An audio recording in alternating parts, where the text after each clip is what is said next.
aggressive techniques to harass and stalk a TI so that it will be hard for the TI to prove what's going on and prevent the audience from realizing what's happening. The covertly aggressive techniques also are used to build anger in the TI. Little annoyances mixed with abusive tactics and harassment are used to build anger. Gang stalkers wait for the anger to build up past the TI's threshold so that the TI can flip out. Then the stalkers try to exploit this moment to get the TI to do something wrong, violent, or incriminating. I gave some tips on how TIs can manage their anger to avoid it building up and to become more aware of covert aggressive tactics. There are two vocabulary words for this episode: prompts and sensitization. A prompt is a cue or assistance to encourage the desired response from an individual. Sensitization is an increase in the response to an innocuous stimulus when the stimulus occurs after a punishing stimulus. Alright, let's get started. TIs, it's time to know thy enemy.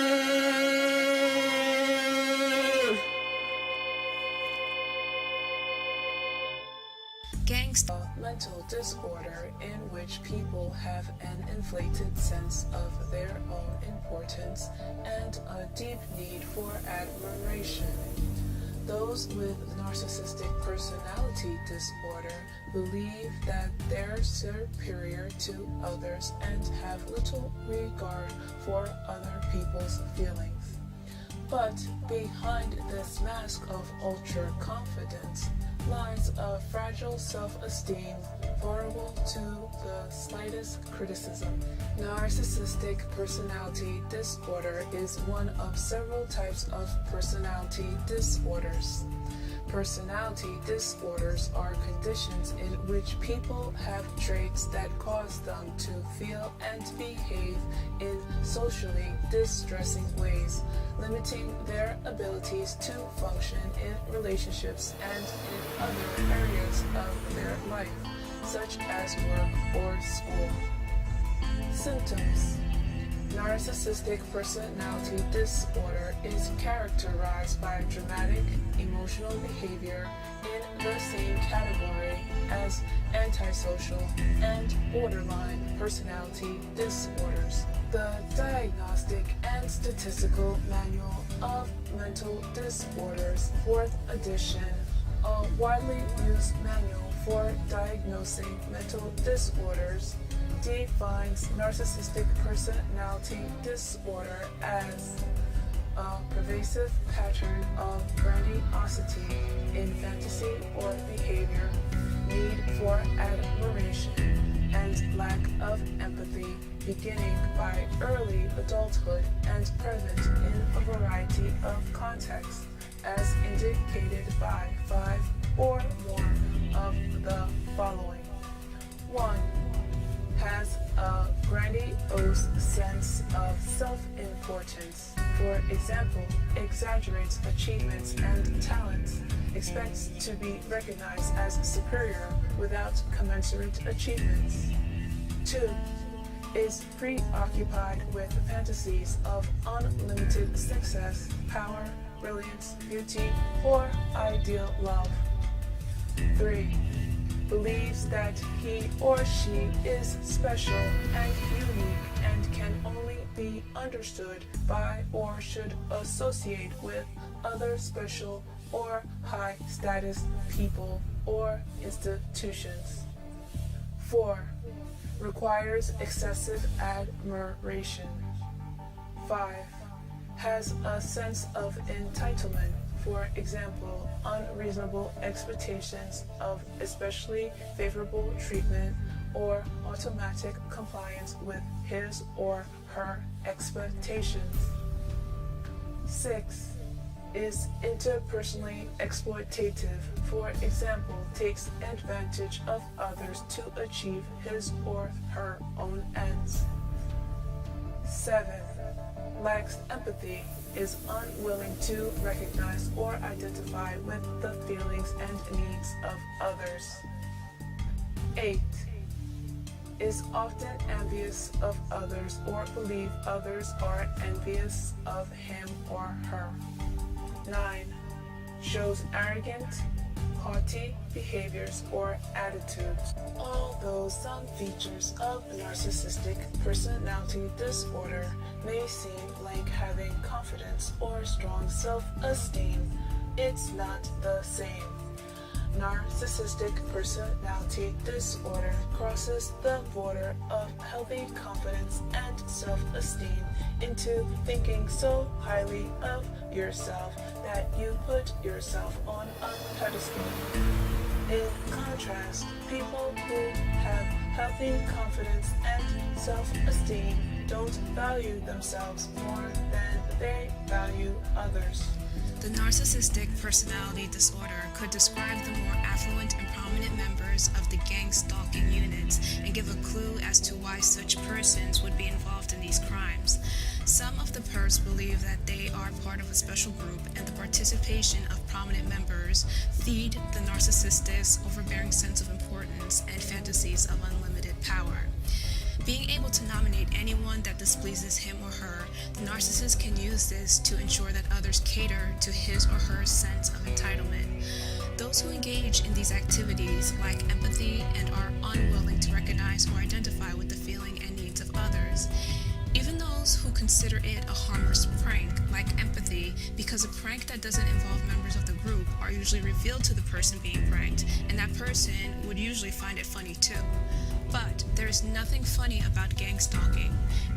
It is mean-spirited acts pretending to be harmless pranks. So gang stalking units can consist of a mixture of covert aggressives, psychopaths or sociopaths, narcissists, deceived bystanders, and others. Some of the questions that may come into the TI or audience's mind is, how could someone do this? Which may be followed by the idea that an appeal could be made to the conscience or heart of the gang stalkers to get them to stop. If a gang stalker has any of these disorders, then it is a waste of time to do this, and it explains why they just laugh, smile, smirk, or go blank when these type of appeals are used. Please note that in order to give a more accurate account of a mental disorder, a person would have to be directly evaluated by an ethical, licensed mental health professional. Some TIs have been evaluated and misdiagnosed by unethical mental health professionals. There are ethical mental health professionals out there, but a TI has to be careful where he or she seeks a mental evaluation. The information that I am giving you is general. A TI may even have noticed that she or he may have some of the traits that I have described. But of course, the TI isn't a gang stalker. That's because most of these traits can appear occasionally in most people. Just like the prompts that the gang stalkers use are common, but when used or done in a certain way, at a certain frequency, it can become negative or harmful. Even if a TI or member of the audience observes some of these traits in themselves, they may not possess all these traits. A perp may exhibit all, most, or a certain combination of these traits, which drives him or her to become a gang stalker.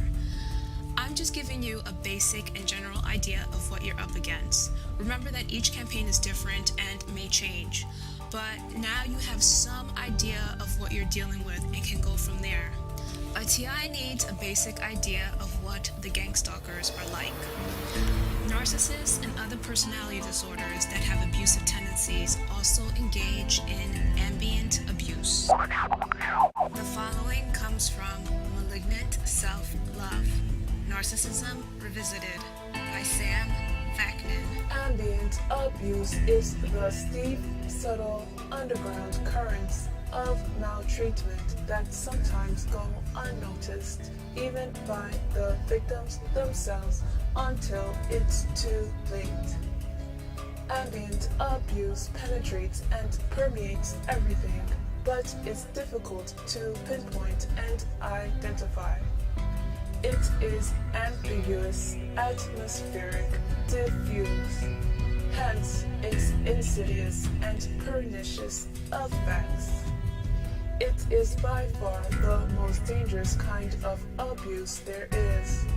It is the outcome of fear. Fear of violence, fear of the unknown, fear of the unpredictable, the capricious, and the arbitrary. It is perpetrated by dropping subtle hints by disorienting, by constant and unnecessary lying, by persistent doubting and demeaning, and by inspiring an air of unmitigated gloom and doom.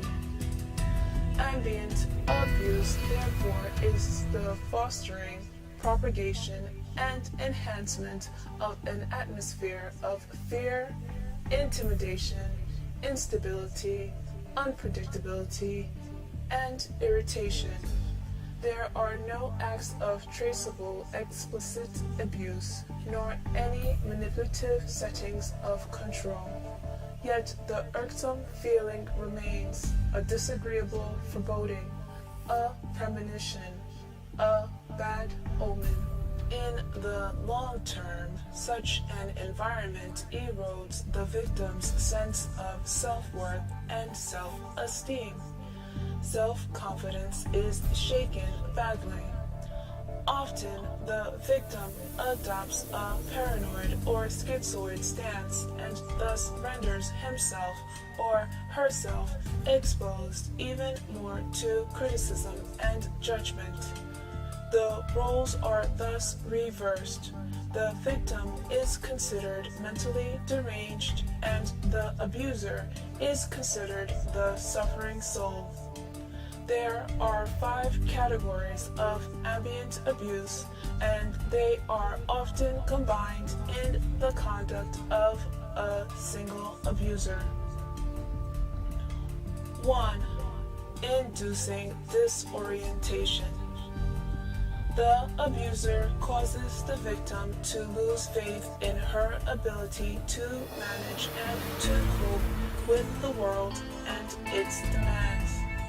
She no longer trusts her senses, her skills, her strengths, her friends, her family, and the predictability and benevolence of her environment. The abuser subverts the target's focus by disagreeing with her way of perceiving the world, her judgment, the facts of her existence, by criticizing her incessantly and by offering plausible but specious alternatives.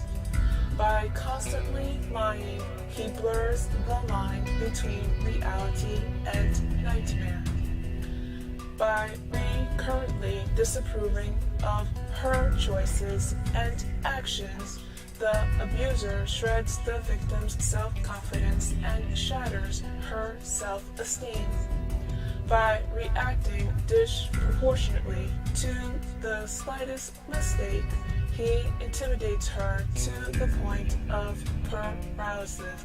2. Incapacitating. The abuser gradually and surreptitiously takes over functions and chores previously adequately and skillfully performed by the victim. The prey finds itself isolated from the outer world, a hostage to the goodwill or more often ill will of her captor. She is crippled by his encroachment and by the inexorable dissolution of her boundaries and ends up totally dependent on her tormentor's whims and desires, plans, and stratagems. Moreover, the abuser engineers impossible, dangerous, unpredictable, unprecedented, or highly specific situations in which he is sorely needed. The abuser makes sure that his knowledge, his skills, his connections, or his traits are the only ones applicable and the most useful in the situation that he himself brought. The abuser generates his own indispensability. 3. Shared psychosis. The abuser creates a fantasy world inhabited by the victim and himself, and besieged by imaginary enemies. He allocates to the abused the role of defending this invented and unreal universe. She must swear to secrecy, stand by her abuser no matter what, lie, fight, pretend, and do whatever else it takes to preserve this oasis of inanity. Her membership in the abuser's kingdom is cast as a privilege and a prize, but it is not to be taken for granted. She has to work hard to earn her continued affiliation. She is constantly being tested and evaluated. Inevitably, this interminable stress reduces the victim's resistance and her ability to see straight. 4. Abuse of information. From the first moments of an encounter with another person, the abuser is on the prowl. He collects information. The more he knows about his potential victim, the better able he is to coerce, manipulate, charm, extort, and convert it to the cause. The abuser does not hesitate to misuse the information he gleans, regardless of its intimate nature or the circumstances in which he obtained it. This is a powerful tool in his armory. 5. Control by proxy. If all else fails, the abuser recruits friends, colleagues, mates, family members, the authorities, institutions, neighbors, the media, teachers, in short, third parties, to do his bidding. He uses them to cajole, coerce, threaten, stalk, offer, retreat, tempt, convince, harass, communicate, and otherwise manipulate his target. He controls these unaware instruments exactly as he plans to control his ultimate prey. He employs the same mechanisms and devices, and he dumps his props unceremoniously when the job is done. Another form of control by proxy is to engineer situations in which abuse is inflicted upon another person.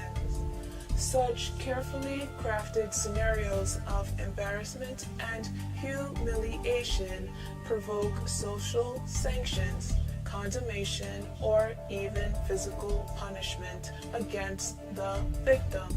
Society or a social group become the instruments of the abuser. He first provokes the victim into socially unacceptable behavior, then uses society to punish the victim. The last sentence perfectly describes one of the goals of GangStalking. First, provokes the victim into socially unacceptable behavior, then uses society to punish the victim. In the part about a shared psychosis, it is related to what happens to the TI with a few differences. The fantasy world is inhabited by the gangstalkers, their supporters, and the TI, instead of just the victim and the gangstalker. The gangstalkers just build more and more enemies against the TI to make the TI feel that he or she is fighting the world alone. In reality, this crime is secretly happening while the rest of the world continues its routine. In addition, the gangstalkers are the ones trying to defend the invented and unreal universe where they secretly stalk and terrorize innocent people. While the TI doesn't have to stand by the abuser because the stalkers thrive on the conflict, the gangstalkers or abusers are the ones who will lie, fight, pretend, and do whatever it takes to preserve their oasis of inanity. I wouldn't call it an oasis for the TIs. The part in the shared psychosis that describes the TI situation well is constantly being tested and evaluated. Inevitably, this interminable stress reduces the victim's resistance and her ability to see straight. The rest is a good description of what happens to the TI, with the exception that there may be more than one person creating the campaign. There are 4 phases to the cycle of abuse that have an eerie similarity to the gang stalking incidents. The following comes from Cycle of Abuse by Wikipedia. The cycle of abuse is a social cycle theory developed in the 1970s by Lenore Walker to explain patterns of behavior in an abusive relationship. Walker's theory rests on the idea that abusive relationships, once established, are characterized by a predictable, repetitious pattern of abuse, whether emotional, psychological, or physical, with psychological abuse nearly always preceding and accompanying physical abuse. Additionally, Walker suggested that sustained periods of living in such a cycle may lead to learned helplessness and battered person syndrome. 1. Tension building phase. This phase occurs prior to an overtly abusive act and is characterized by poor communication, passive aggression, rising interpersonal tension, and fear of causing outbursts in one's partner. During this stage, the victims may attempt to modify his or her behavior to avoid triggering their partner's outbursts. A TI can be anywhere, and a gang stalker will come by and just stand near the TI or make frequent rounds at the TI's location. The TI knows that the gang stalker will attempt to agitate him or her in some way, but doesn't know how. The gang stalker may give the stalking prompt and let the tension build. 2. Acting out phase, characterized by outbursts of violent, abusive incidents. During this stage, the batterer attempts to dominate his or her partner, the victim, with the use of domestic violence. Depending on the campaign, there may or may not be any violence at this point. However, there will usually be some kind of incident, street theater, provoking an argument, or making a scene to humiliate, agitate, or elicit a violent response from the TI. 3. Reconciliation or honeymoon phase, characterized by affection, apology, or alternatively ignoring the incident. This phase marks an apparent end of violence, with assurances that it will never happen again, or that the abuser will do his or her best to change.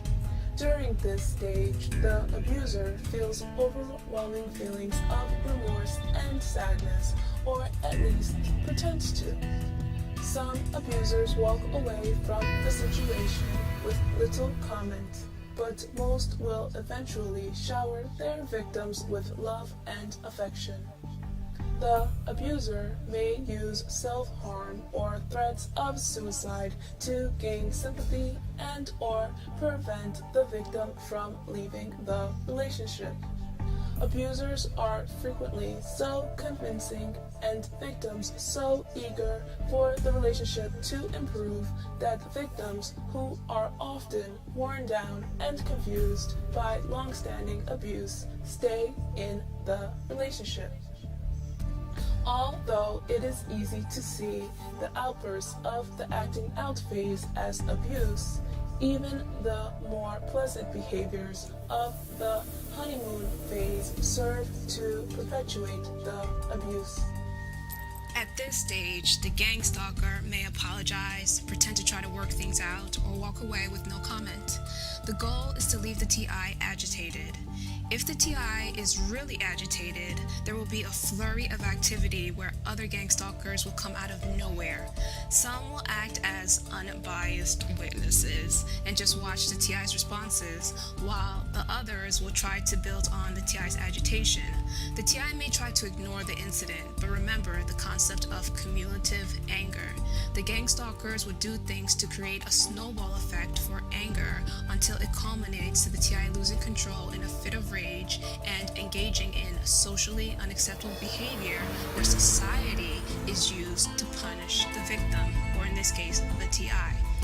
The gang stalker's idea would be for the TI to do something to a gang stalker so that they can exert more control over the TI. If the TI lashes out on an audience member, then the gang stalkers will try to offer some support or assistance that will give them some control over the situation. 4. Calm phase. During this phase, which is often considered an element of the honeymoon or reconciliation phase, the relationship is relatively calm and peaceable. However, interpersonal difficulties will inevitably arise, leading again to the tension-building phase. If the gang stalkers don't get the response they want, there should be a calm phase. But there may be interpersonal difficulties if the TI hasn't developed a way to neutralize or prevent these incidents and recover quickly enough to avoid manipulation through cumulative anger. The gang stalkers will continue the cycle daily in an attempt to break the TI down. Remember that this is what is going on in full view of the TI.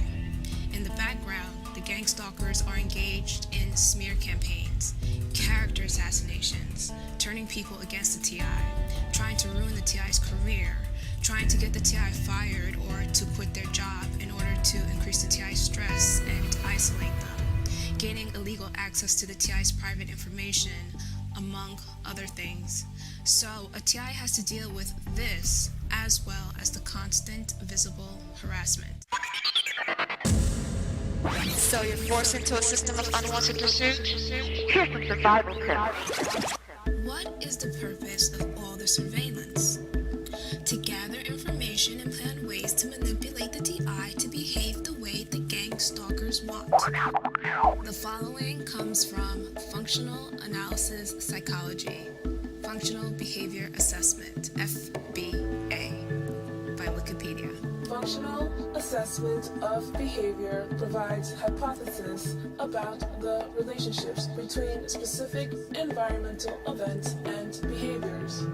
Decades of research has established that both desirable and undesirable behaviors are learned through interactions with the social and physical environment. FBA is used to identify the type and source of reinforcement for challenging behaviors as the basis for intervention efforts designed to decrease the occurrence of these behaviors. The function of a behavior can be thought of as the purpose a behavior serves for a person. All behaviors serve a purpose. Problem behaviors can serve the following functions for an individual. Access to attention. For example, child throws toy in order to get mom's attention. If this maladaptive behavior results in mom looking at child and giving him lots of attention, even if she's saying no, he will be more likely to engage in the same behavior in the future to get mom's attention. Access to escape. For example, mom tells the child, "Go clean up," and child runs to the kitchen because she or he does not want to complete the task. Access to automatic reinforcement. For example, child flaps in order to release some tension she or he is feeling. Access to tangibles such as activities, toys, edibles, etc. For example, child hits mom because she or he wants the toy mom is holding. We can describe behaviors in various ways, such as tantrums, non-compliance, inattention, aggression, etc. However, all behaviors can be classified as serving one or more of the functions above. Function is identified in an FBA by identifying the type and source of reinforcement for the behavior of interest. Those reinforcers might be positive or negative social reinforcers provided by someone who interacts with the person, or automatic reinforcers produced directly by the behavior itself. Positive reinforcement is social positive reinforcement such as attention, tangible reinforcement, and automatic positive reinforcement. Negative reinforcement is social negative reinforcement such as escape and automatic negative reinforcement. I want to highlight the example about the child getting access to his mother's attention through maladaptive behavior. If this results in mom looking at the child and giving him lots of attention, even if she's saying no, he will be more likely to engage in the same behavior in the future to get mom's attention. This is similar to the gang stalkers acting out to get the TI's attention. If the TI responds, the stalkers will engage in the same behavior again and again. So the perps are trying to do random things to see which one gets the TI's attention. Behaviors may look different, but can serve the same function. And likewise, behavior that looks the same may serve multiple functions. What the behavior looks like often reveals little useful information about the conditions that account for it. However, identifying the conditions that account for a behavior suggests what conditions need to be altered to change the behavior. Therefore, assessment of function of a behavior can yield useful information with respect to intervention strategies that are likely to be effective. It's said that assessment of function of a behavior can yield useful information with respect to intervention strategies that are likely to be effective. This is important for the TIs to understand, but let's lay the groundwork. It also said that behaviors that look different can serve the same purpose. So the coughing, whistling, honking, and any other gesture that is used all serve the same function. These gestures are not only meant to get the TI's attention. There's more to it than that. The gestures all serve to help gang stalkers identify each other, agitate the TI, get the TI to identify with the gang stalkers and follow their lead, sensitize the TI to the gestures, and to elicit the desired behavior from the TI each time the gesture is used. Now that you know some of the functions of the gang stalker's behavior, you can use this information to develop effective intervention strategies to help you neutralize the harmful effects. In reference to the gang stalkers, they seek to manipulate the TI's behavior in order to get the results that they want. The gang stalkers seek to get the TI to commit suicide, go crazy, commit a violent act, among other things. Anything that the TI does which prevents these results is considered a problem behavior. Wait a minute. So you're telling me that some group of people just go around picking others to stalk and do these things to? That's ridiculous. Not really.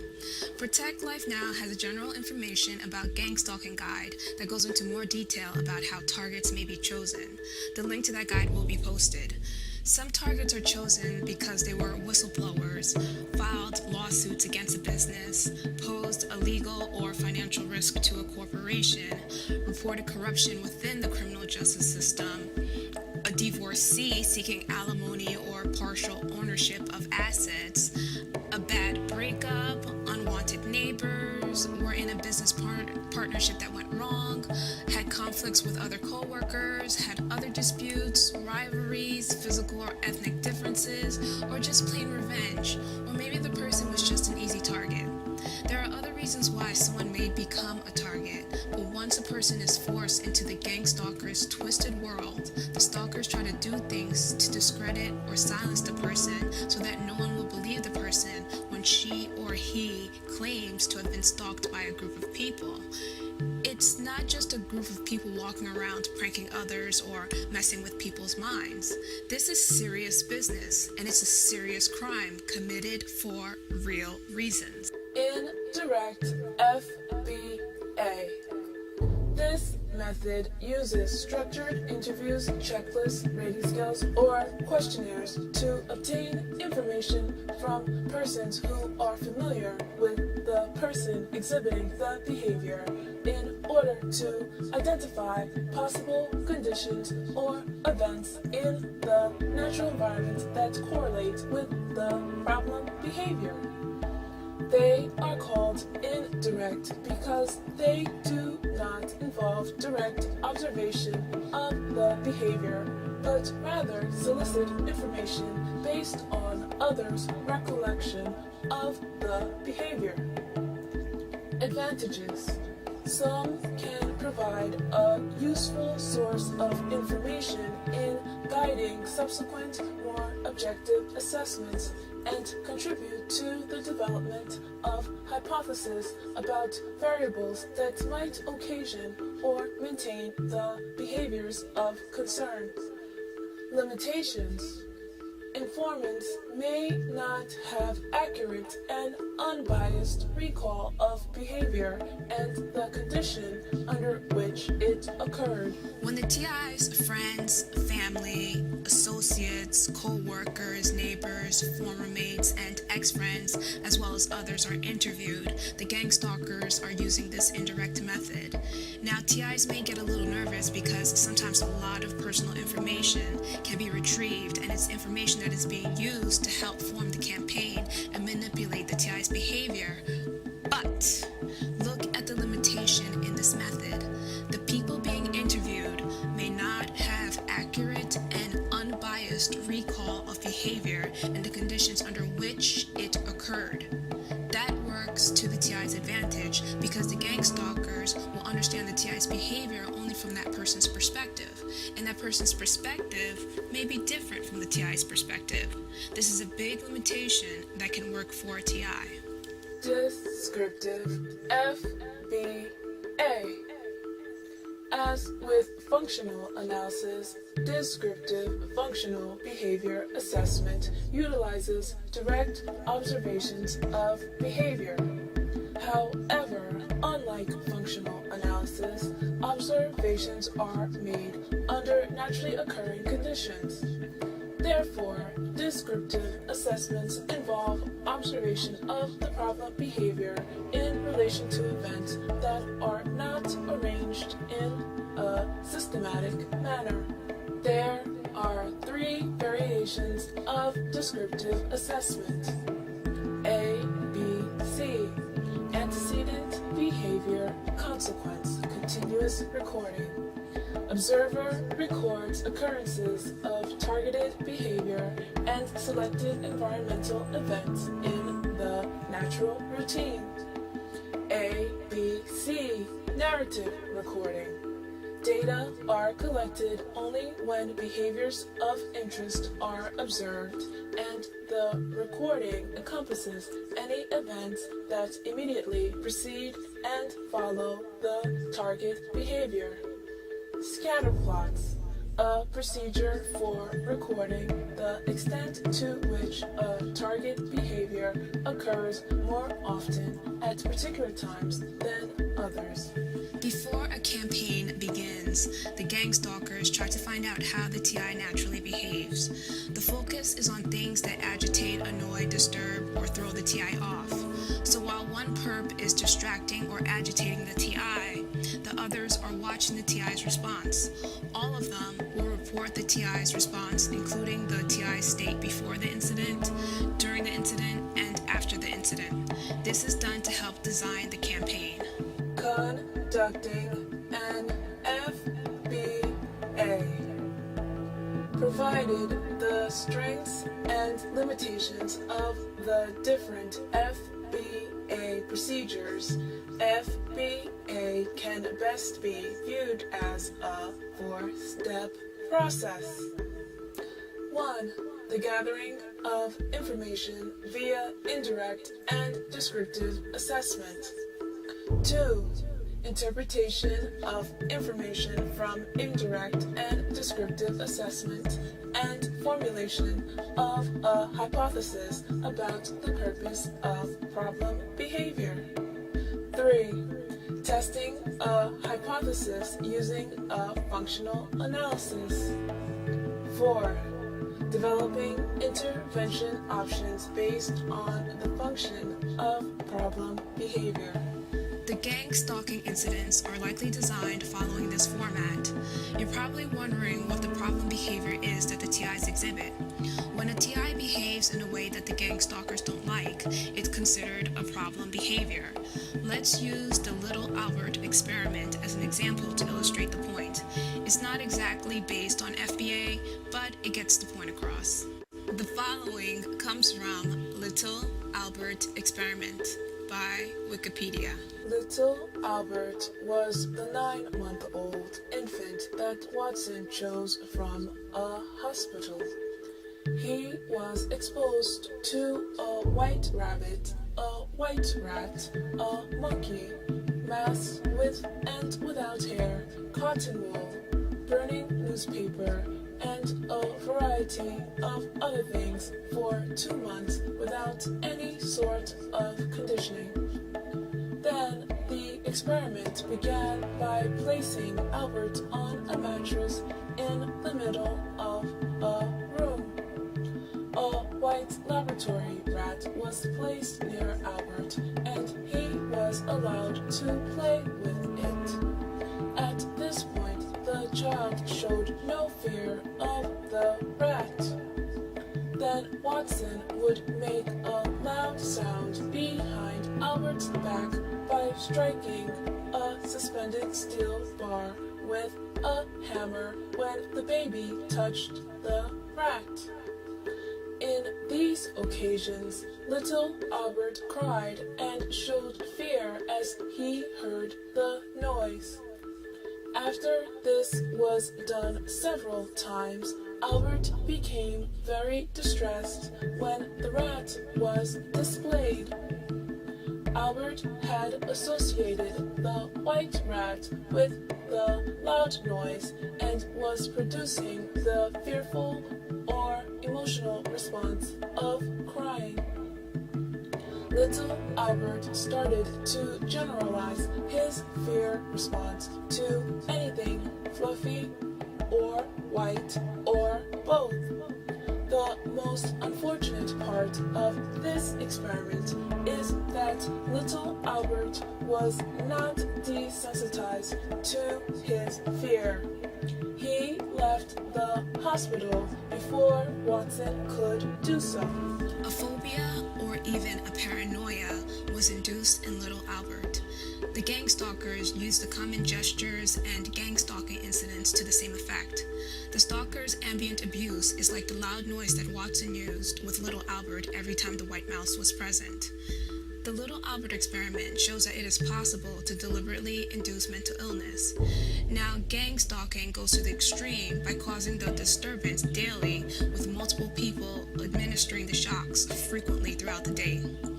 If they are successful, they will be able to easily manipulate the TI's actions and could mess with the TI by escalating the abuse until they decide to get the TI locked up in jail or in an institution or to commit suicide. The following comes from What is Psychological Prompting by Allsense. Prompting is a field of psychology concerned with bringing behaviors under control of a discriminative stimulus. After a behavior is brought under stimulus control of the prompt must be faded to put the behavior under the control of the discriminative stimulus. There are also stimulus prompts that alter the original stimulus. Verbal prompts involve verbal behavior of another person that gets someone to engage in the desired behavior. For example, let's say a 5-year-old child can't make his or her bed. In order to help, you instruct the child verbally to pull the sheets up and tuck them under the edges. Gestural prompts involve someone making motions that help the person learn to complete an action.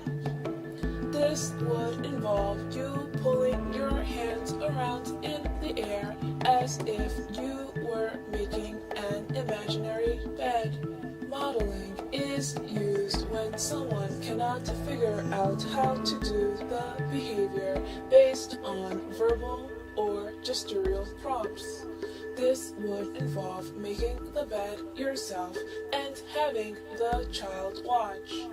Physical prompts include physical contact that entices the behavior. For example, if you were to hold the child's hand and make the bed with him or her. There are 2 types of fading, within prompt and across prompt. Fading across prompts is starting off with the most intrusive kind of prompt, physical, and slowly diminishing to a less intrusive prompt, verbal, and then finally not using prompting at all.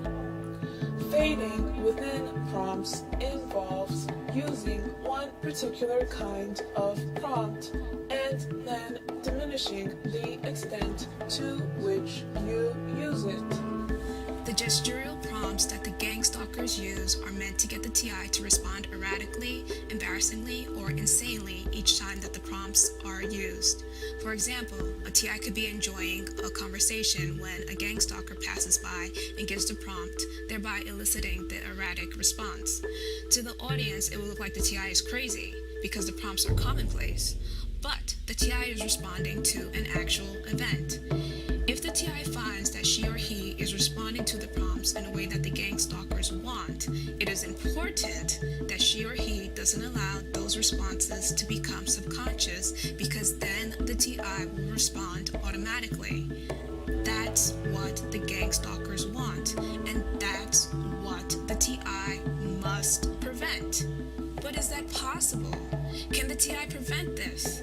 Remember that the last sentence in the Little Albert paragraph was, the most unfortunate part of this experiment is that Little Albert was not desensitized to his fear. He left the hospital before Watson could do so. Before talking about desensitizing, let's explain sensitization. The following comes from Sensitization by Kimball. Sensitization is an increase in the response to an innocuous stimulus when that stimulus occurs after a punishing stimulus. An example: when the foot of an animal is gently touched, the animal withdraws its gill for a brief period. However, if preceded by an electrical shock to its tail, the same gentle touch to the foot will elicit a longer period of withdrawal. The sensitization response to a single shock dies out after about an hour and returns to baseline after a day. So, it is an example of short-term memory. However, if the animal is sensitized with multiple shocks given over several days, Its subsequent response to a gentle touch on the foot is much larger and retained longer. A TI is being sensitized to a neutral stimulus and then conditioned to respond a certain way. Let's elaborate. The following comes from Introduction to Classical Conditioning by Kendra Cherry. The conditioned stimulus is a previously neutral stimulus that, after becoming associated with the unconditioned stimulus, eventually comes to trigger a conditioned response. Suppose that when you smelled your favorite food, you also heard the sound of a whistle. While the whistle is unrelated to the smell of the food, if the sound of the whistle was paired multiple times with the smell, the sound would eventually trigger the conditioned response. In this case, the sound of the whistle is the conditioned stimulus. The conditioned response is the learned response to the previously neutral stimulus. The gang stalkers will try to condition the TI to their pre-selected stimulus, or will study the TI to find a stimulus that already annoys him or her. They use that until they get the TI to think that the gang stalkers are in control. Then the TI will be transitioned to the perp's pre-selected stimulus. For example, one TI told off a gang stalker that made goofy faces and wagged his tongue at her. The perp saw that it agitated her and adopted it as their gestural prompt for her, first using exaggerated versions of it to get her attention, then toning it down or fading it to make it more subtle and common. First, they did something to make her look at them, then lick their lips or smooth their tongue over their mouths to remind her of the goofy face and tongue wagging. In that way, the stimulus became a gestural prompt for the perps to use. They taught the signal to gang stalkers, young and old, male and female. It doesn't have any effect anymore since she desensitized to it, but she finds it interesting that they do it proudly as if it gave them some kind of power over her.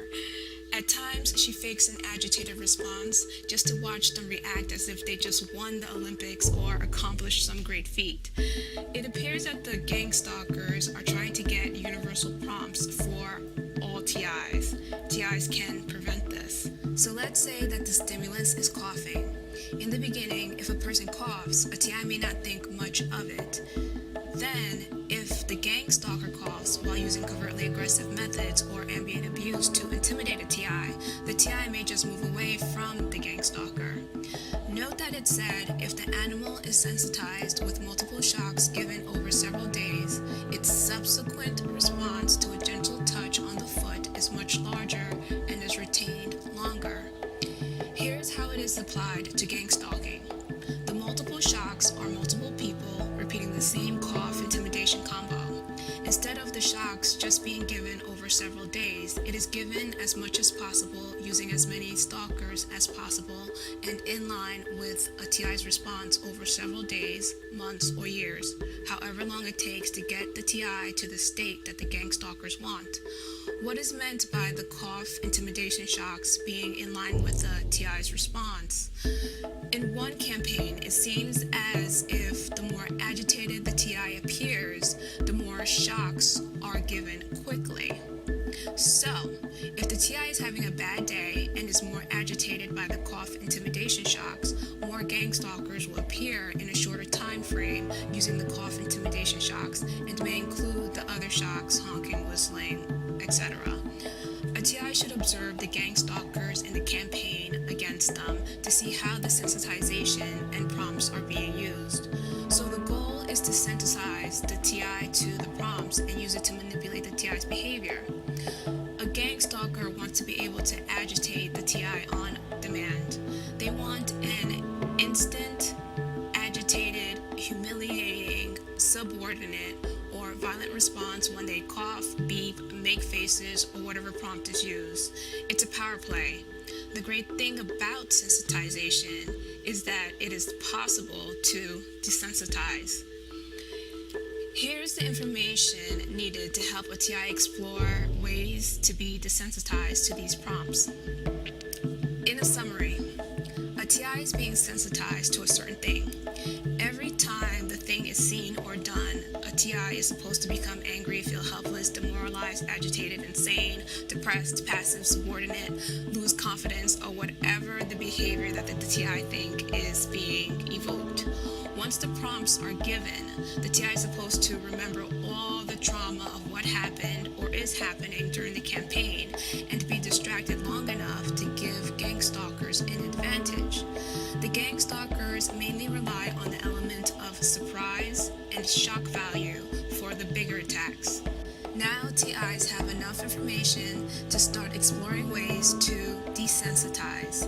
Don't try to deny or forget what happened or is happening. This is a short-term remedy and should be used sparingly. The key to desensitizing is facing the problem but without getting used to it. Work through any detrimental responses. Remember, I don't give out specific instructions because gang stalkers may be listening and may just work around it. Plus, not all campaigns are the same, although the themes may be similar. So I'm giving enough information to help you find your own solutions and tweak it until it works effectively. Try it and send your feedback to protectlifenow@yahoo.com. Wait a minute. You're still saying that a group of people go around agitating a TI to get them to do ridiculous things or manipulate their behavior so that they could laugh and get the person in a lot of trouble. It's hard to believe. Is this even possible? Have you ever heard of bullying? Have you ever seen anyone being bullied? Yeah, I see the similarities. But do you expect me to believe that adults, professionals, government officials would really do something like this? You need a lot of people to do this, especially in a short time. Would people actually take time out of their day to do this? I know, it's hard to believe at first. It doesn't take a lot of time to participate in gang stalking. The modern technology makes communication efficient and expedient. It's as simple and quick as reading a text message and coughing, honking, or whistling when the person whose picture was posted online or sent in a text is seen. It's like a perverted flash mob. If you don't know what that is, there will be a news article presented about it in TI News. I have also presented documented cases and news reports that show that this type of stalking is happening and has happened. There is a story of the government worker who signed up a colleague for gay magazines and sent it to family and friends in an attempt to embarrass him. There was the other woman who set up websites to defame her colleague, sent nasty letters to the target's kids and potential employers, and spread rumors that the target was a pedophile. There was also the case of the New York City lawyer who was harassed by the police because she made a noise complaint about an illegally zoned bar, which had a reputation for being a cop bar. She was sent to Bellevue by the cops for false reasons, endured false arrest, and was in jeopardy of being unlawfully, involuntarily committed by a judge. Her superintendent and noisy neighbors were probably involved. Her adversaries were trying to get her committed to prevent or discredit her testimony. Another case was presented of the woman whose home was broken into with stuff moved around. She was followed around, and this was after she was told that she would be targeted. There was the man whose neighbors followed him around and ruined his relationship with his family and friends. He developed a paranoia and had to move. It's scary to think that this could happen, but it's happening. And yes, something like this can happen on a large scale without the authorities stepping in. This wouldn't be the first time, and that's the topic of FYI.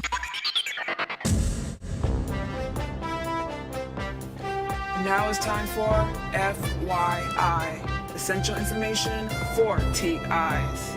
Some find it hard to believe that a large network of people could target and cause so much harm to someone most of them don't even know. But it has been done before. You're about to go back in time to learn about Blacklist right now. I must admit that this gang stalking thing could be hard to grasp in the beginning. TIs often find it hard to explain what is happening to them to the general public.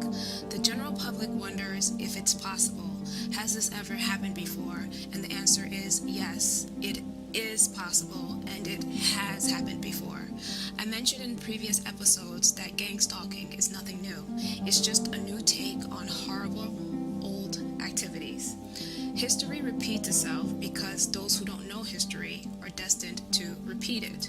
Those two quotes make a profound sentence. Let's take a look at some of the ingredients of gang stalking. TIs are put on a list and may have difficulty finding work while enduring a lot of public defamation and harassment. Sounds similar to the Hollywood blacklist during the late 1940s. We have reviewed some of the psychology behind gang stalking. It's all based on current gang stalking activities. However, the general public may want to know if this has worked before. Can all this be put into organized harassment that causes all these problems? Short answer, yes. Long answer, coming up. First, I must make it clear that the following is just to illustrate that gang stalking activities consist of things that have been done before and have been documented. Protect Life Now has no political leanings and nothing against Hollywood. This is being used in a strictly historical context. Don't be frightened with all the mentions of communism, McCarthyism, and government agencies. That's not the point of using these excerpts. Just pay attention to what was done and how this was done. Let's get started with an overview. The following comes from Hollywood Blacklist by Wikipedia.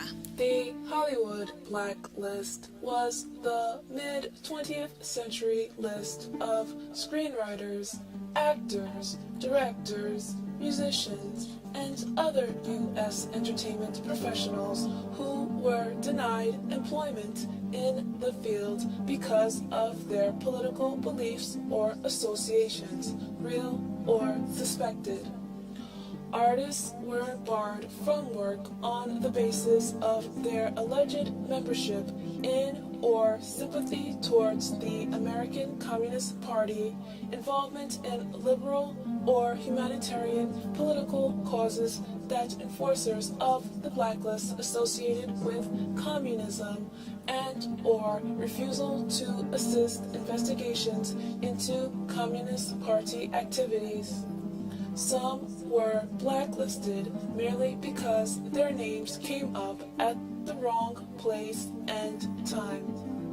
Even during the period of its strictest enforcement, the late 1940s through the late 1950s, the blacklist was rarely made explicit and verifiable, but it caused direct damage to the careers of scores of American artists, often made betrayal of friendship, not to mention principle, the price for a livelihood, and promoted ideological censorship across the entire industry. In October 1947, a number of persons working in the Hollywood film industry were summoned to appear before the House Committee on Un-American Activities, which had declared its intention to investigate whether communist agents and sympathizers had been surreptitiously planting propaganda in U.S. films.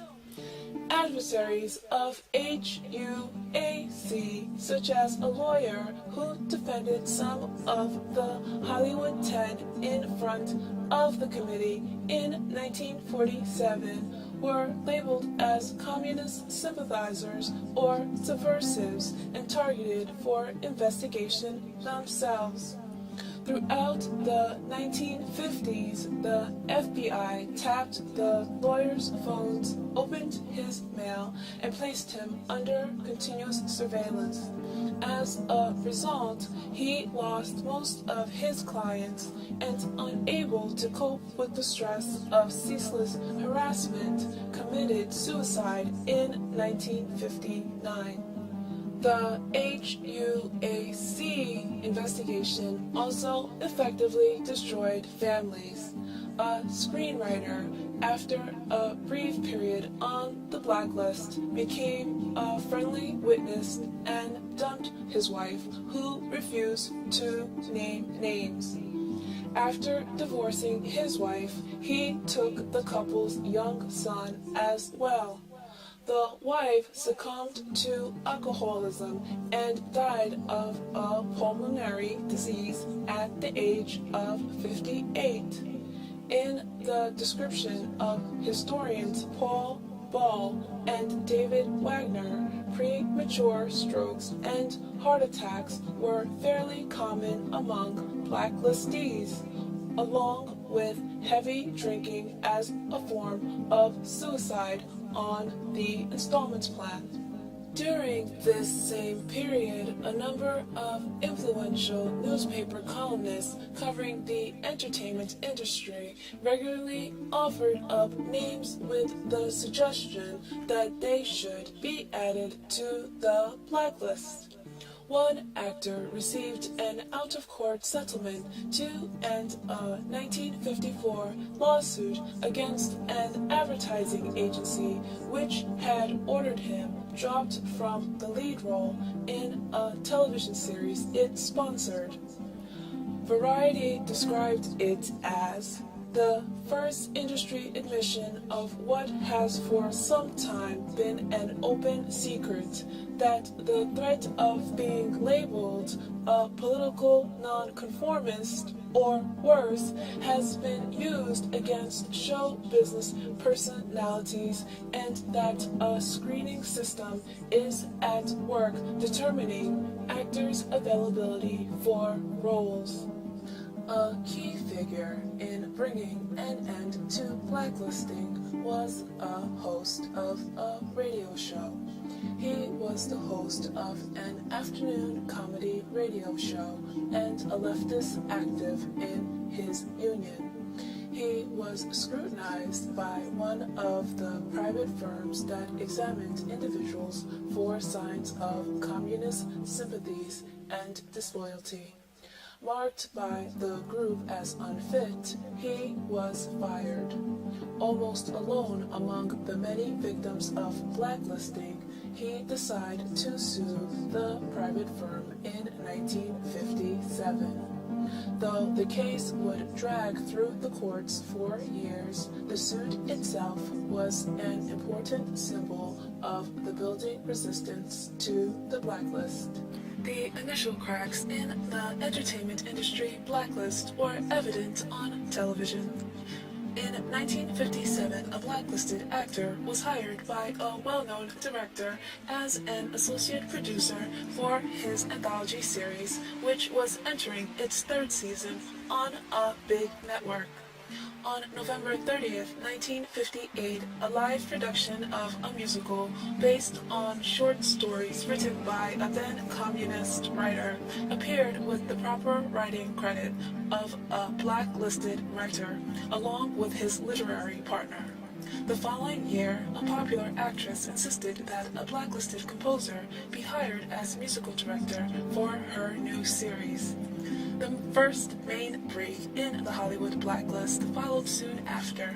On January 20th, 1960, a director publicly announced that one of the best-known members of the Hollywood 10 was the screenwriter for his forthcoming film. 6.5 months later, with the film still to debut, the New York Times announced that the motion picture company would give the blacklisted actor screen credit for his role as writer on another film, a decision a major star is now recognized as largely responsible for. The blacklist was now clearly coming to an end, but its effects would reverberate for years to come. The radio host finally won his lawsuit in 1962.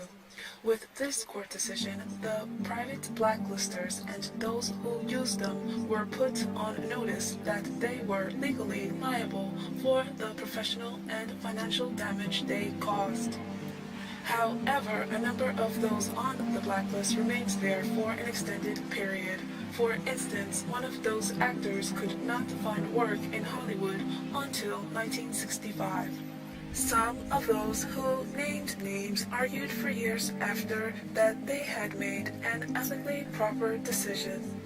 Others who gave friendly testimony to HUAC after suffering on the blacklist for a time conceded with remorse that their plan was to name their way back to work. And there were those who were more gravely haunted by the choice they had made. In 1963, an actor declared, "I was a rat, a stoolie, and the names I named of those close friends were blacklisted and deprived of their livelihood." Scholars Paul Bull and Dave Wagner state that the actor was widely believed to have drunk himself into a near suicidal depression decades before his 1986 death. There are many books that go into more detail. One book is called Hide in Plain Sight, The Hollywood Blacklistees in Film and Television, 1950 to 2002, by Paul Bull, spelled B-U-H-L-E, and Dave Wagner. If you read it, please send an email with your thoughts. It doesn't have to be a book review, just thoughts about what happened to the blacklisted performers. It's interesting that HUAC, a government agency, was involved in the blacklisting. I'm not certain who are the people behind the GangStalking units, but wanted to point out the association to show that even though the blacklist included government officials, it still came to an end. Blacklisting participants were exposed and held accountable. The same is true for GangStalking.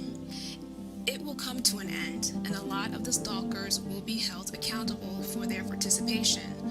Hollywood was not the only one involved in blacklisting people.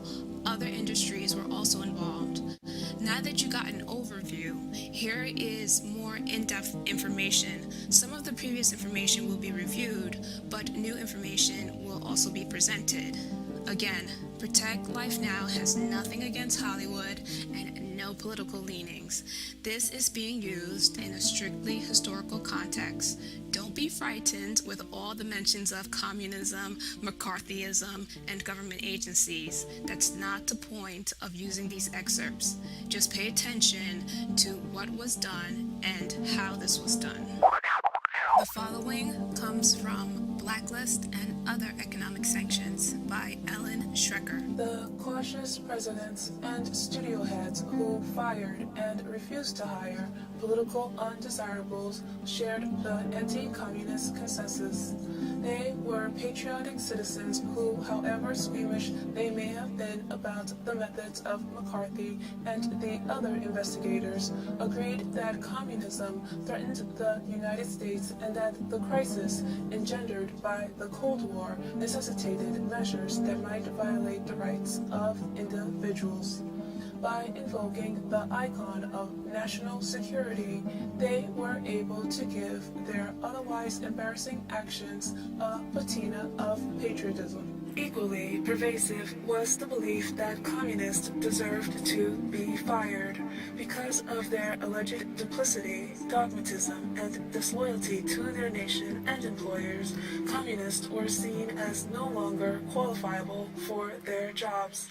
Since these disqualifications usually appeared only after the until then qualified individuals were identified by part of the anti-communist network, these rationalizations obviously involved considerable deception and self-deception. There were few legal restraints. The Supreme Court, which initially acquiesced in the firing of unfriendly witnesses and other political dissidents, began to change its position by the mid-1950s. But the reversals were never complete, and they occurred after much of the damage had been done. A few people whose careers had been destroyed by the entertainment industry blacklist tried to sue for damages, but federal judges did not even recognize the existence of the blacklist until the mid-1960s. No doubt, because of the glamour of the entertainment industry, the anti-communist firings and subsequent blacklisting of men and women in show business are well known. The movies had been a target of the anti-communist network since the late 1930s.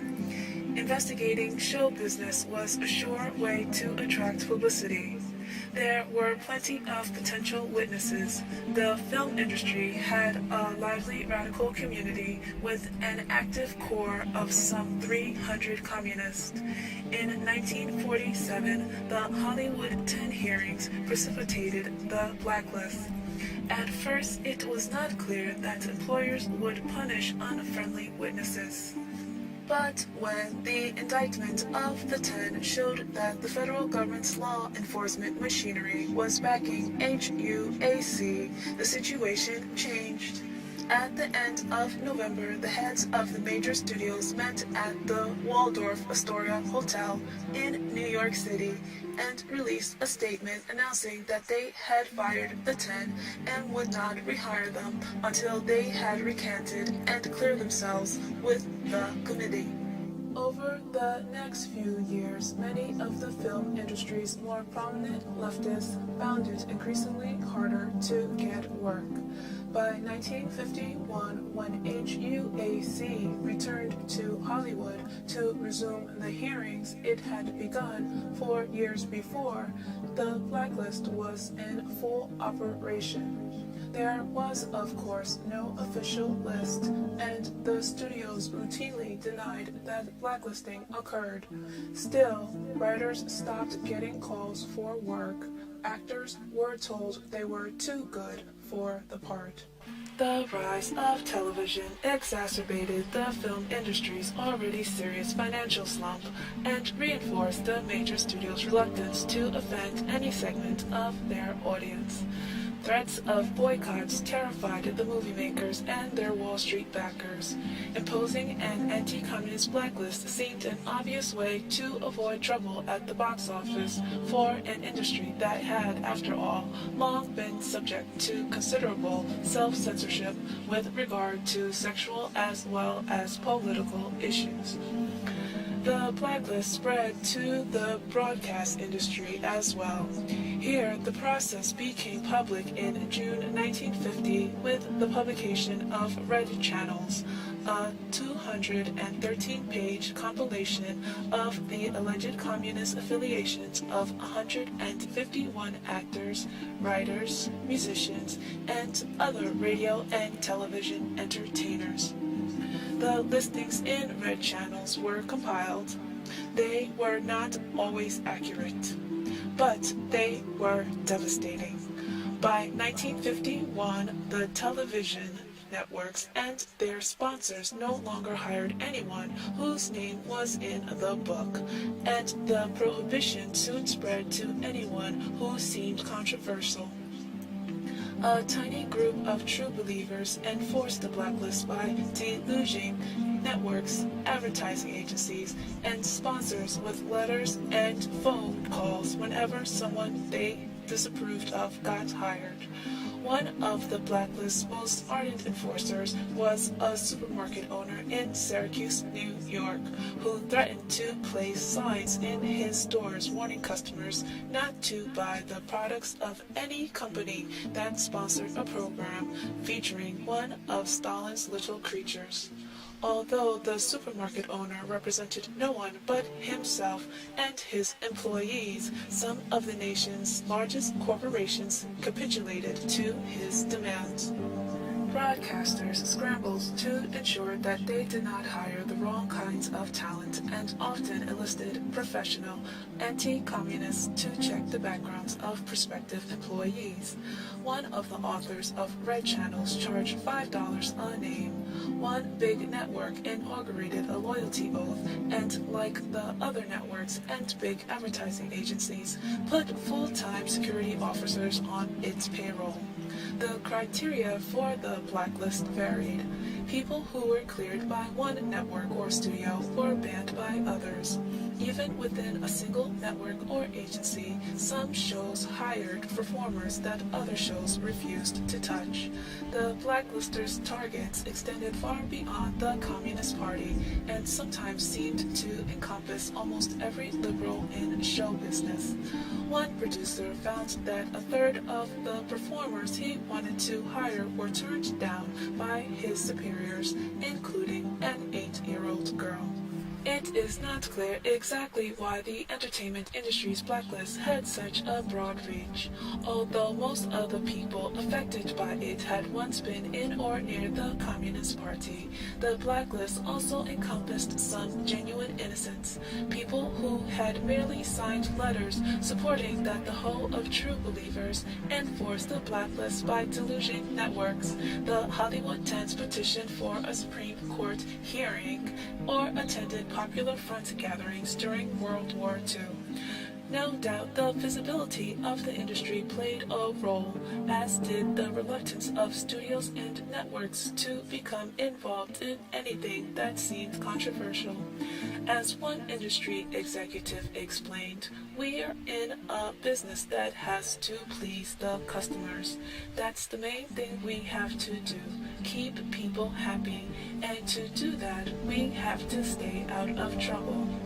Finally, the professional anti-communists seem to have been more directly involved in administering the entertainment industry blacklist than they were with the sanctions in other fields, and could thus impose their own more stringent ideological criteria. It was possible to get removed from the blacklist. The clearance procedure was complicated, secretive, and for many people morally repugnant. The people who initiated the blacklist, such as the authors of Red Channels, charged a few $100s to shepherd someone through the process. A loose network of lawyers, gossip columnists, union leaders, and organizations provided similar services. Naming names was required, of course. The better known among them often had to publish articles in a mass circulation magazine explaining how they had been duped by the party and describing its evils. Clearance was not routine. Even people who had no party ties had to write 2 or 3 drafts of their letters until they showed the appropriate degree of contrition. The show business people who couldn't or wouldn't clear themselves soon became unemployable and ostracized. Some left the country, if they could get passports. Others used subterfuges. Blacklisted writers worked under pseudonames or hired fronts who were willing to pass off the blacklistees' scripts as their own. It was not a lucrative business. The alias and fronts could not command the fees that the more established blacklisted writers had once earned. Producers knew what was going on, and unscrupulous ones took advantage of it. The more principled ones began to chip away at the ban and hire some blacklisted writers.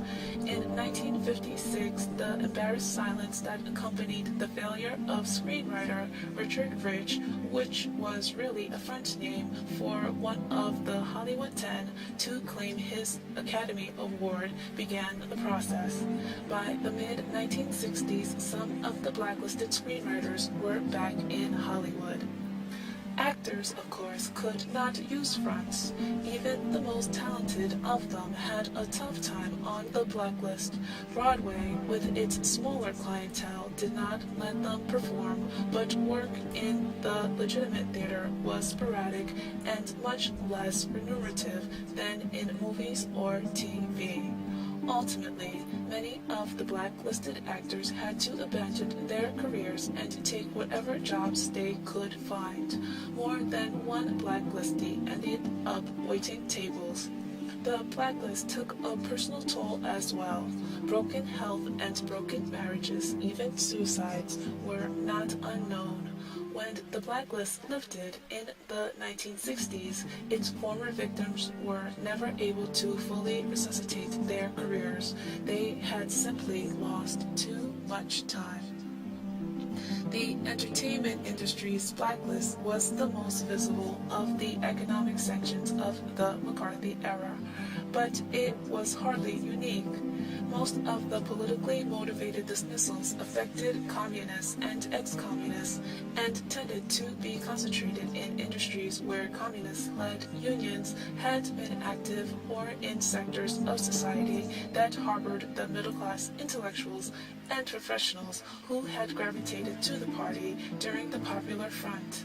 Steelworkers, teachers, sailors, lawyers, social workers, electricians, journalists, and assembly line workers were all subject to the same kind of political dismissals and prolonged unemployment as show business people, and the experience was just as devastating. There are many other parallels between the Hollywood blacklist and GangStalking, but in the interest of time, those couldn't be presented. The difficulty finding work, being taken advantage of by those who are aware of what's going on, destroyed relationships with friends and family, inducement of mental health issues from the blacklisting activities, public defamation, harassment, etc. Gang stalking is not so strange or impossible after all. In fact, the modern technology makes it easier and more dangerous. Remember, gang stalkers are using these old tactics with a modern twist. So for those who wondered if this was possible and has it happened before, the answer is still yes.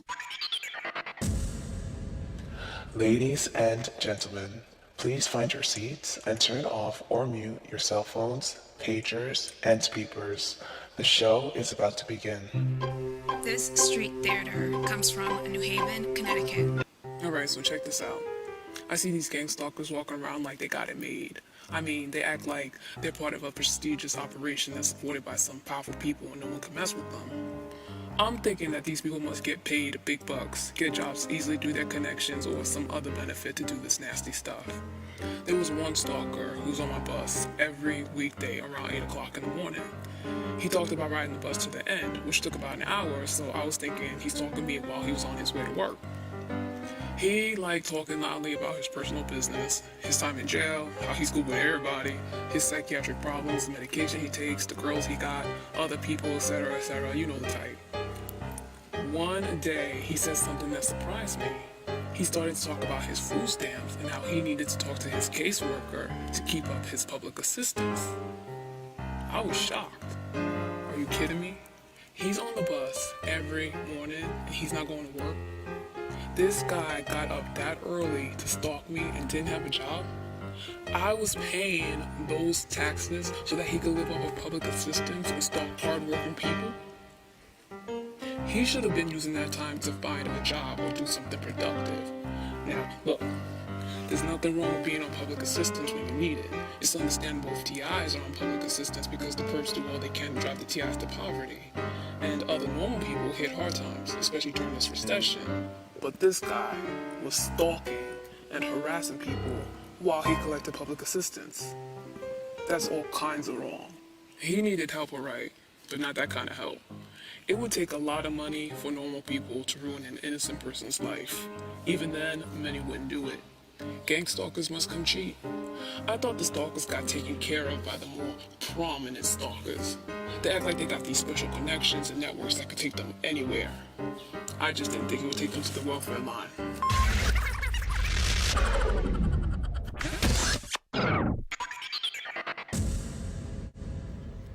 Now it's time for TI News. I'm always looking for news stories about stalking, especially gang stalking. So if you find a news story that appeared in an official news source, please email it to protectlifenow@yahoo.com. So here's the news for today. The following comes from Eartha Kitt by Danny Miller. Kitt's difficult early life in the ghettos of New York and then in London and Paris are well documented in her obituaries, as is her early rise to fame as a dancer in Katherine Dunham's company, playing opposite Orson Welles in a European production of Dr. Faustus, and finally her breakthrough role on Broadway in New Faces of 1952. She was nominated for a Tony Award for her portrayal of a 15-year-old girl living in the ghetto in Miss Patterson, starred in films opposite Nat King Cole and Sidney Poitier, and became world famous for her sexy nightclub performances.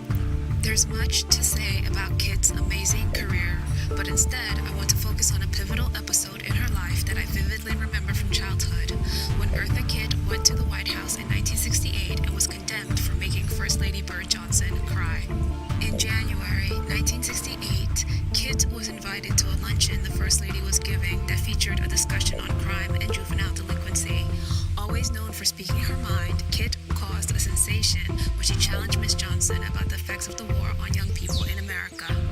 As the New York Times reported, singer Eartha Kitt stunned fellow guests at a White House luncheon and left Miss Lyndon B. Johnson in tears Thursday when she declared angrily that the Vietnam War was causing American youth to rebel in the cities. About 50 white and Negro women invited to the White House to discuss President Johnson's proposal to combat crime in the streets sat at their tables in embarrassed silence as Miss Kitt delivered an emotional tirade against the war. "You sent the best of this country off to be shot and maimed," she told her fellow guests. "They rebel in the streets. They will take pot, and they will get high. They don't want to go to school because they're going to be snatched off from their mothers to be shot in Vietnam."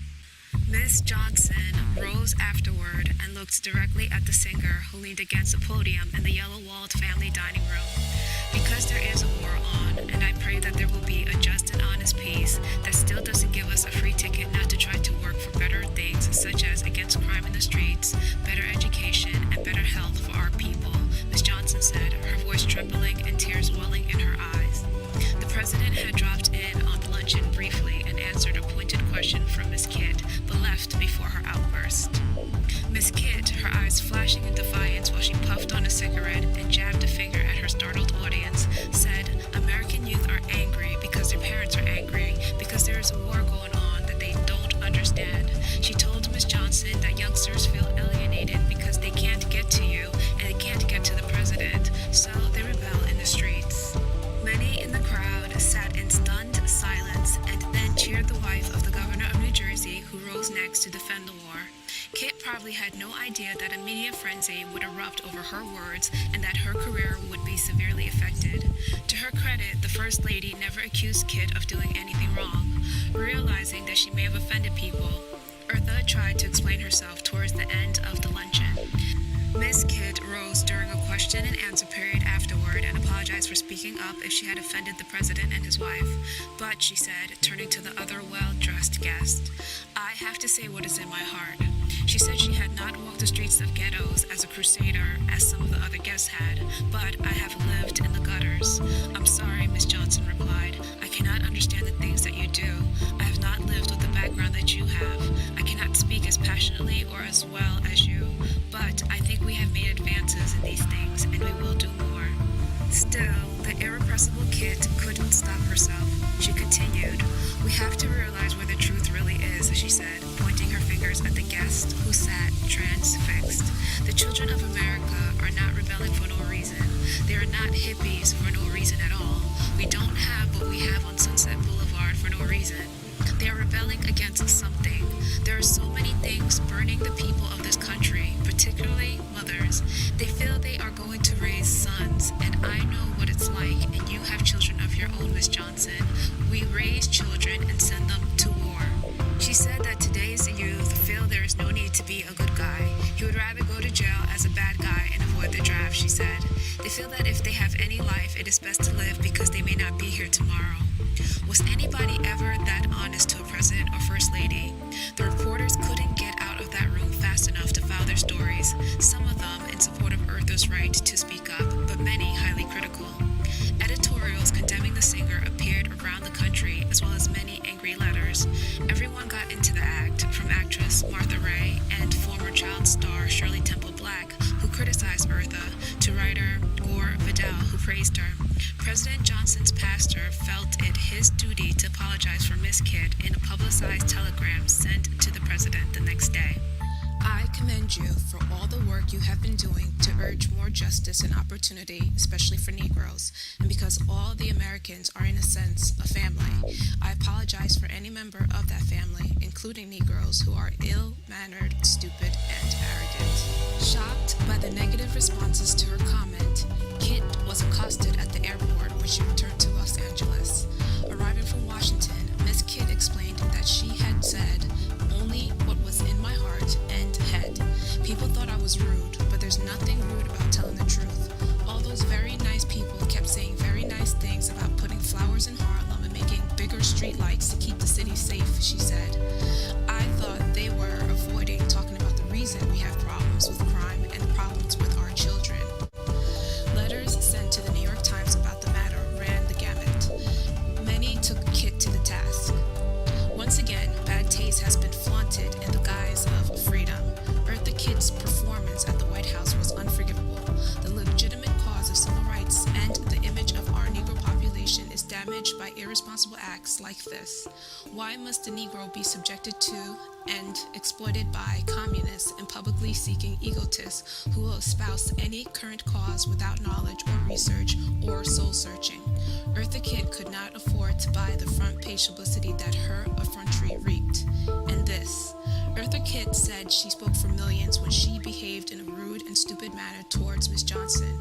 She did not speak for anyone except hate-filled, gutless fools. She did not speak for my son in the army, for my daughter who was working hard so her husband could finish college, for me or my husband or our 3 children. We were all shocked by her unnecessary behavior.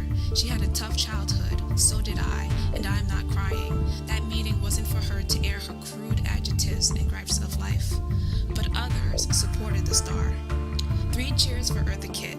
In a few words, she expressed what is in my heart, and I'm sure many other mothers. Hers must have been the first honest words the White House walls have heard in a long time. Words that were not first edited, programmed, pre-digested, and homogenized before the president heard them. And fie on those who feel they must apologize for her. No apologies necessary. As well as this articulate response from a doctor in Philadelphia. Eartha Kitt is to be commended for her courageous and direct speaking to Miss Lyndon Johnson. The Vietnam War is alienating our youth, whether in the streets or on the college campuses. Our young people see our society expending the major portions of its economic resources and many thousands of lives, their lives, to achieve by morally dubious means questionable political ends. The Vietnam War is preventing desperately needed efforts to solve our grave domestic problems that include the needs for improved education, better housing, urban renewal, more jobs for the underprivileged, problems which lie at the root of racial tensions. The Johnson administration needs to know that there are many people in this country who understand this, who are gravely concerned, and who are, yes, angry, because they feel utterly frustrated in their attempts to transmit their concerns to their president and to Congress. For this reason, I applaud Ms. Kitt's plain speaking. The real issue about this incident is not whether Ms. Kitt was discourteous or unpatriotic or publicity-seeking. It is whether she was speaking the truth. I believe that she was. As the furor deepened, Kitt got more defensive about her actions. People have the feeling that I yelled and was impolite. That's not true at all. I raised my hand and Miss Johnson asked me my opinion. I said as unemotionally as possible under the circumstances that we had been hiding our heads in the sand, that we hadn't gotten to the core of the problem of juvenile delinquency. Reality was being overlooked. As a citizen of my country, thank heavens there is a country left that has the guts to let its people say what they think. As an actress, a Negro, whoever, I am entitled to my opinion, particularly when it is asked of me. Following the incident, nervous nightclub owners and producers canceled Kitt's contracts, and according to the New York Times, recoiled at the mention of her name. Eartha was not contrite. For years, I went along with the idea that the entertainer should not get involved with politics. Today, I realize that because of our contract with the public, we have to speak out to make those who are responsible more aware of what is happening, where they perhaps cannot see. Particularly someone like myself, who has lived a life of poverty. Kitt began a lengthy tour of Europe, but eventually she was able to get gigs in the United States. Although the activist label she never sought stayed with her, she returned to entertaining with her ultra-sexy stage persona. It wasn't until 1975 that she learned, via a front-page story in the New York Times, how she had been closely watched by the CIA. The Central Intelligence Agency compiled a dossier of second-hand gossip about entertainer Eartha Kitt's social life at the request of the Secret Services in 1968, but produced no evidence of foreign intelligence connections. The CIA's report was prompted by Ms. Kitt's criticism of the Vietnam War to Lady Bird Johnson during a White House luncheon on January 18, 1968. depicted in the report as having a very nasty disposition and as being a spoiled child, very crude, and having a vile tongue. Miss Kidd, who is black, was said in the report not to associate with other black persons and to have bragged that she had very little Negro blood. The CIA document noted that Miss Kidd signed an advertisement in support of the late Dr. Martin Luther King's civil rights drive in the South, and then observed that a number of persons identified in the past with the Communist Party had also endorsed the ad. Eartha was horrified by the allegations, which included charges from the CIA that she was a sadistic nymphomaniac. She spoke out, "This is too much. This is more than I can or will take. I am determined to do my part in stopping the gradual erosion of American freedom. If this is not done, the day when the enemies of freedom, be they communists, fascists, or what have you, walk right in and take over our country will come sooner than most of us are inclined to think. As for reports of the CIA's invasion of my right to privacy, I am insulted, disappointed, and annoyed, but I don't find it particularly surprising. This is only one of a number of hardships that I have had to endure since making those remarks in 1968. Following my little talk at the White House, most of my nightclub and hotel engagements in this country were canceled, even though contracts had been entered into. That I should be singled out appears at first glance to be puzzling. Scores of Hollywood television and musical personalities, both American and foreign-born, have been far more critical of America's foreign and domestic policies than I have. The difference, of course, is that I am not Barbara Howard or Jane Fonda or Candice Bergen. I am a black woman. Because I am black, I had to be taught a lesson and put back into my place as a singing, dancing, mindless automation who saw no evil, did no evil, and most important, publicly spoke no evil. In my case, the CIA apparently didn't even have accurate information. For example, the news stories said that the agencies had learned I did not associate with other black persons. That's nonsense. I have always taken interest in the black community, even before it became fashionable to do so. I taught dancing at the Harlem YWCA as early as 1952 and have been teaching a dance class in Watts for almost 10 years. I don't regret anything that I have said or done. I have suffered a lot financially, but I have survived. I only have pity and sympathy for those who tucked their moral tails in between their legs and cuddled up to the Johnson and Nixon administration's immoral and unjust policies. How can you not admire a woman with such guts? She did not step foot in the White House again until Jimmy Carter invited her there in 1978. In 2006, she even returned there to light the Christmas tree with George W. Bush. There are so many other fascinating details about Eartha Kitt's life, triumph and challenges, scandals and tragedies, her support of Israel and Jewish causes, but I'll end with a quote from the first of her 3 autobiographies. This is from her 1956 book called Thursday's Child. I think I am an example of what can happen to someone who tries. I am a negress out of the cotton fields. I had enough ambition within myself to try to create a better world in spite of the depressions and the suppressions, and I had my share. I hope that I can encourage others to try, and that you don't have to crush anybody to get there. You don't have to push through too harshly. This news story is meant to inspire TIs. Kit was an exceptional woman who succeeded against all odds. Despite the blacklist, she was able not only to survive, but to thrive until the truth was revealed and what she lost was restored. This isn't an official gang stalking case. However, there are videos on the internet where Kit goes into more detail about what happened during the blacklist. Some of the things she described are similar to what TIs currently report. Kit didn't give in to the enormous pressure and showed that besides her talent, she was also a courageous and inspiring woman. Other performers also survived the blacklisting and were able to lead productive lives afterwards. TIs, don't give up. The gang stalkers are in a battle with truth and time. Fortunately, truth and time always win. The following comes from Day of the Smart Mobs by Chris Taylor. If you want to understand the future of political protest or any other grassroots group activity for that matter, consider Eli Pariser, age 22. The New Yorker was barely old enough to hold candles at his parents' vigils during the Gulf War.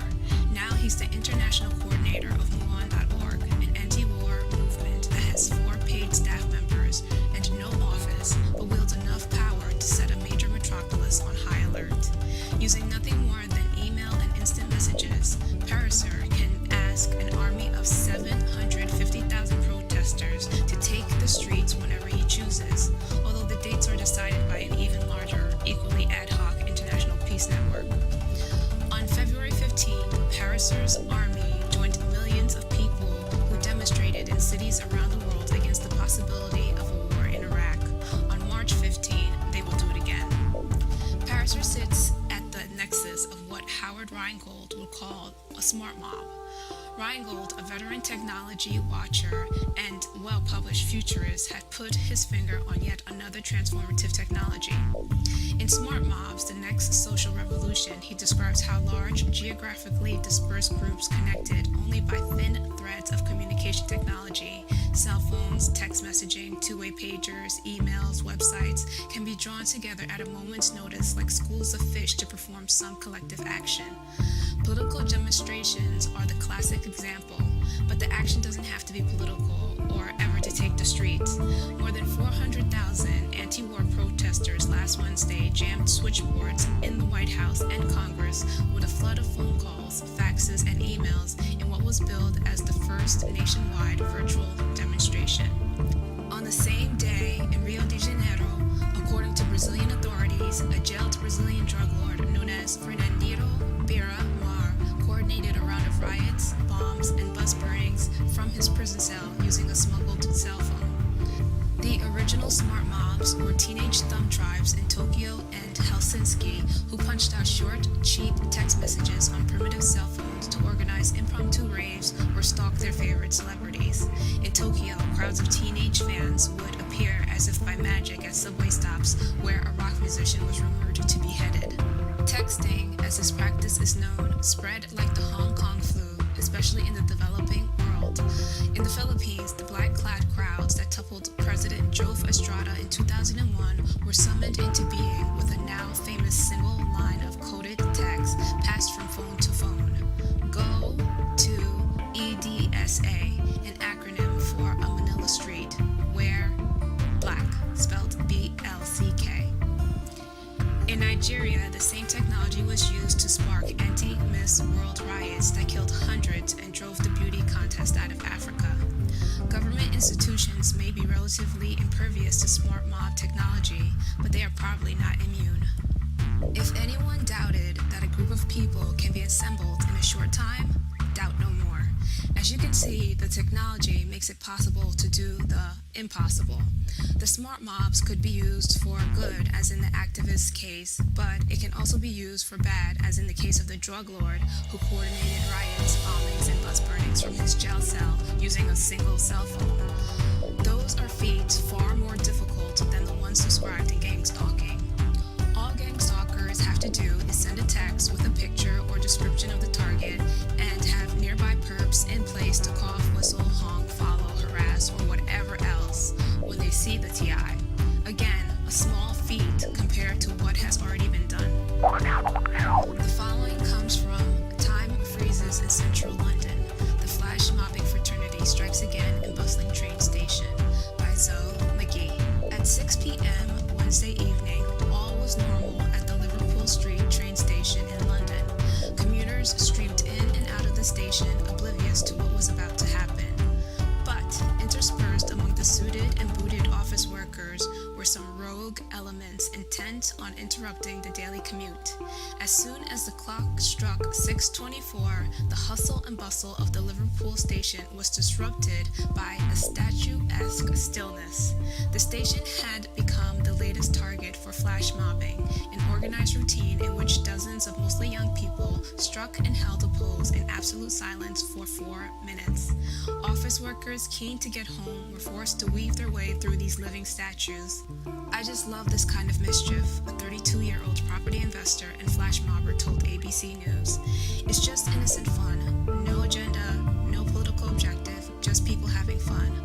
Some mobbers posed with umbrellas as if they were about to be carried away by the wind. Several flash mobbing couples held a passionate embrace, their lips locked for 4 minutes. Many went for the classic reading the paper pose, and one couple sat frozen on bikes at the risk of being jostled by hurrying commuters. The flash mob fraternity spreads the word through cyberspace.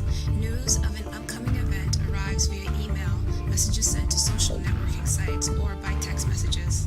Well, it's how fast information spreads. I got one email, then another, and another, said a woman, explaining that she was keen to experience the scene as she had watched an internet video posting of a previous flash mobbing. Other flash mobbers ABC News approach were less forthcoming, preferring that the flash mobbing scene remained somewhat shrouded in mystery. None wanted to divulge the identity of the organizers. It's supposed to be a secret, a young girl giggled when asked. Flash mobs have been extremely popular at English train stations. For instance, more than 3,500 people congregated for a silent disco at London Paddington Station on November 30th, 2006. In January 2008, a video showing hundreds of people frozen in time at New York's Grand Central Terminal was posted on YouTube, becoming one of the site's most popular videos. Some participants know exactly what they're involved in, but it's easy to see how audience members can be duped into thinking that they are playing a prank, joke, or just having fun with a target. A person may receive a message to honk, cough, whistle, or do whatever the gang-stalking prompt is whenever they see the victim. This seems harmless, so some people may do it without question. It's also easier to understand how kids can be involved in these activities. The gang stalkers are distorting reality for both the audience and the TI. Here's a tip for the audience. If you're involved in a flash mob or a smart mob, make sure that you are not being used in a gang stalking campaign. After the flash mobs execute these bizarre acts, they usually behave as if nothing happened at all. It's the same thing that TIs have reported about gang stalkers. I'm not saying that flash mobs are responsible for gang stalking. I just want to point out that what the TIs report isn't unusual. The following comes from Mobs Are Born as Word Grows by Text Message by Ian Urbina. It started out innocently enough 7 years ago as an act of performance art where people linked through social networking websites and text messaging suddenly gathered in the streets for impromptu pillow fights in New York, group disco routines in London, and even a huge snowball fight in Washington. But these so-called flash mobs have taken a more aggressive and raucous turn here as hundreds of teenagers have been converging downtown for a ritual that is part bullying, part running of the bulls. Sprinting down the block, the teenagers sometimes pause to brawl with each other, assault pedestrians, or vandalize property. On Wednesday, the police here said that they had enough. They announced plans to step up enforcement of a curfew already in the books and to tighten it if there's another incident. They added that they planned to hold parents legally responsible for their children's actions. They are also considering making free transit passes for students invalid after 4 p.m. instead of 7 p.m. to limit teenagers' ability to ride downtown. This is bad decision making by a small group of young people who are doing silly but dangerous stuff. Mayor Michael A. Nutter said in an interview Wednesday, "We intend to do something about it immediately." Flash mobs are not unique to Philadelphia, but they have been more frequent here than elsewhere.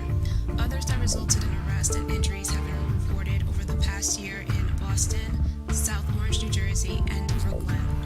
Philadelphia officials added that they had also begun getting help from the Federal Bureau of Investigations to monitor social media networks, and television and radio stations are helping to recruit hip-hop artists to make public service announcements imploring teenagers to end the practice. In the past year, at least 4 of the flash mobs have broken out in the city, including one on Saturday in which roving teenagers broke into fights. Several onlookers were injured and at least 3 people were arrested. "It was like a tsunami of kids," said a pizza delivery man. He lifted his shirt to show gashes along his back and arm, he suffered while trying to keep a rowdy crowd from entering the shop where a fight was already underway. By the time you could hear them yelling, they were flooding the streets and the stores and the sidewalks, he said. The ad hoc gangs have scared many pedestrians off the streets. City residents are also starting to complain about the number of unsupervised children, and child advocates are asking if there are enough activities to keep young people busy after school. We definitely need more jobs for kids. We need more summer jobs for kids. We need more after-school programming, and we need more parent support, said Shelley Yanoff, Executive Director of Public Citizens for Children and Youth, a children's advocacy group in Philadelphia. Ms. Yanoff added that libraries and after-school programs had been reduced, and the program for youth offenders had been cut sharply. On Friday, officials said 2 pre-teenagers assaulted a woman as part of a violent game called Catch and Wreck, in which children pick out people who appear homeless and then beat them and take any money they have. The police, who say these assaults are unrelated to flash mobs, arrested an 11-year-old boy and a 12-year-old girl in the attack. The police said they also plan to charge the boy in an attack on a 73-year-old man who was beaten and robbed in the same area on March 13th. The flash mobs were meant for fun and good purposes, but unfortunately, some have taken a sadistic turn.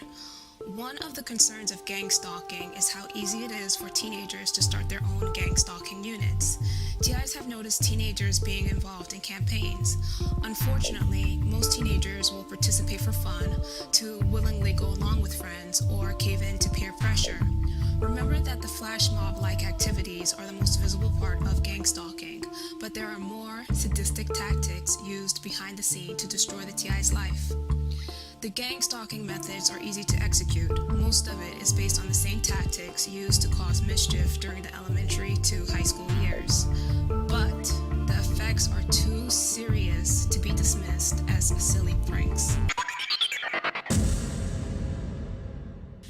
That's it for this episode. I gave you the information. Now you decide how to use it.